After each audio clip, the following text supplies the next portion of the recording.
Question number 5 देखिए, कह रहा है कि वह अनुपात ज्ञात कीजिए जिसमें बिंदुओं A 1, -5 दिया इसका निर्देशांक और B -4, 5 को मिलाने वाला रेखाखंड x अक्ष से विभाजित होता है, x अक्ष से विभाजित होता है और इस विभाजन बिंदु के निर्देशांक भी ज्ञात करिए। चलिए तो इसमें ध्यान देते हैं, एक बिंदु दिया है A, ठीक है, इसका निर्देशांक है आपके पास 1, -5 और एक बिंदु दिया है B जिसका निर्देशांक है आपके पास -4, 5, ठीक है। अच्छा, इन दोनों को मिलाने वाली रेखा हम एक खींच देते हैं यहाँ पे आपकी रेखा हो गई AB, ठीक है। अब यहाँ पे कह रहा है कि एक बिंदु दिया है, ठीक है, एक बिंदु कौन सा दिया है, बिंदु कहाँ है वो बिंदु, तो x अक्ष पर वह स्थित है, ठीक है। यहाँ देखिए फिर से पढ़ देते हैं कि इन दोनों को मिलाने वाली रेखा खंड x अक्ष से विभाजित होती है, यानी कि यहाँ x अक्ष द्वारा जब विभाजित होती है तो x अक्ष पर वह बिंदु स्थित जो होगा उसका निर्देशांक x, 0 ना होगा, x अक्ष पे स्थित वो बिंदु है तो क्या होगा, x, 0 उसका निर्देशांक होगा, ठीक है। तो इस विभाजन बिंदु के निर्देशांक भी आपको ज्ञात करना है और आपको अनुपात भी निकालना है। तो ये आप जो विभाजन बिंदु का निर्देशांक आपका x, 0 होगा क्योंकि वो x अक्ष के द्वारा विभाजित होता है तो x अक्ष पे स्थित वो बिंदु है यानी x, 0 और अनुपात क्या लेंगे आप, k/1 लेंगे, ठीक है। तो यहाँ आपको लिखना होगा इस तरह से कि माना बिंदुओं A 1, -5 और B -4, 5 को मिलाने वाली रेखा AB को बिंदु P माने है ना, बिंदु P x, 0 k/1 में विभाजित करता है। अब चलिए लिख देते हैं विभाजन सूत्र। तो आपको बताए हैं विभाजन सूत्र क्या होगा, mx2 + nx1 बटा में m + n, अच्छा my2 + ny1 बटा में m + n, ये ना लिखे हैं। चलिए तो हम लोग यहाँ किस तरह से निकालेंगे, तो m का मान आपको ये लेना होगा k और n का मान लेना होगा 1, है ना। अच्छा, ये वाला जो है एक x1 है एक y1 है और यहाँ जो है एक को x2 मानेंगे और एक को y2 मानेंगे और रखेंगे, तो m का मान k, ठीक है। अच्छा, x2 तो -4 है, ठीक, प्लस n का मान है 1 और x1 का मान है 1, ठीक है ना, x1 का भी मान 1 ही है, बटा में m + n यानी कि k + 1, ठीक है।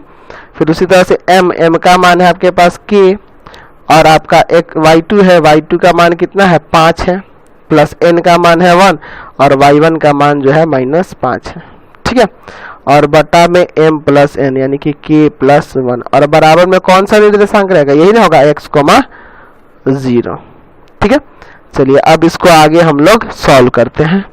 तो यहाँ आगे सॉल्व करिएगा तो यहाँ हो जाएगा आपका -4k + 1 बटा में k + 1, ठीक है। चलिए यहाँ पे 5k - 5 बटा में k + 1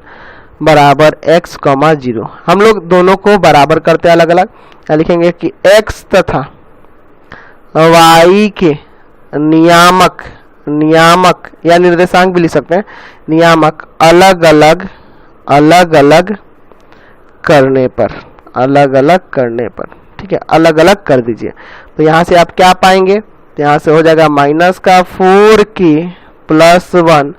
बटा में k + 1 बराबर में x और दूसरा हो जाएगा 5k - 5 बटा में k + 1 बराबर में 0।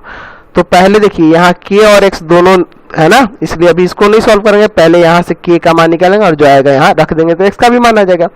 चलिए यहाँ 5k - 5 बराबर में, ये जाके उधर 0 से गुना करेगा तो 0 हो जाएगा ना। चलिए अब ये -5 उधर जाके प्लस में, यानी कि 5k बराबर +5 यानी k बराबर हो जाएगा 5/5, 1/1 यानी कि अनुपात यहाँ से आ गया आपका 1:1,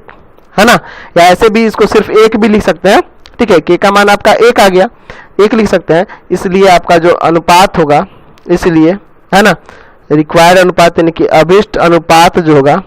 अभिष्ट अनुपात जो आपको निकालना था, अनुपात आपका k अनुपात 1 था ना, तो k अनुपात 1 था, तो अब क्या हो जाएगा, k अनुपात 1 था तो क्या हो जाएगा 1, k का मान 1 आ गया, 1 अनुपात 1 हो गया। ठीक है, ऐसे भी लिख सकते हैं या इसी को 1 अनुपात 1 भी लिख सकते थे। ठीक है, और ये जो ऊपर आया है ना, इसको 1 मान लीजिए, ताकि इसमें रखेंगे अभी। अब देखिए आपको नियामक भी निकालना था ना, तो यहाँ लिखेंगे k बराबर 1 समीकरण 1 में रखने पर, समीकरण 1 आपका वही ना है, चलिए तो माइनस का 4k प्लस 1 बटा k प्लस 1 बराबर में x।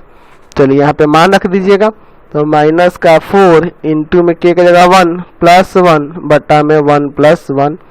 बराबर x, यानी कि यहाँ से x बराबर आ जाएगा, देखिए -4 और ये +1 घटेगा तो माइनस का 3 हो जाएगा और बटा में 2, x का मान -3 बटा 2, यानी कि जो आपको बिंदु चाहिए था, है ना, x अक्ष पर स्थित बिंदु, x अक्ष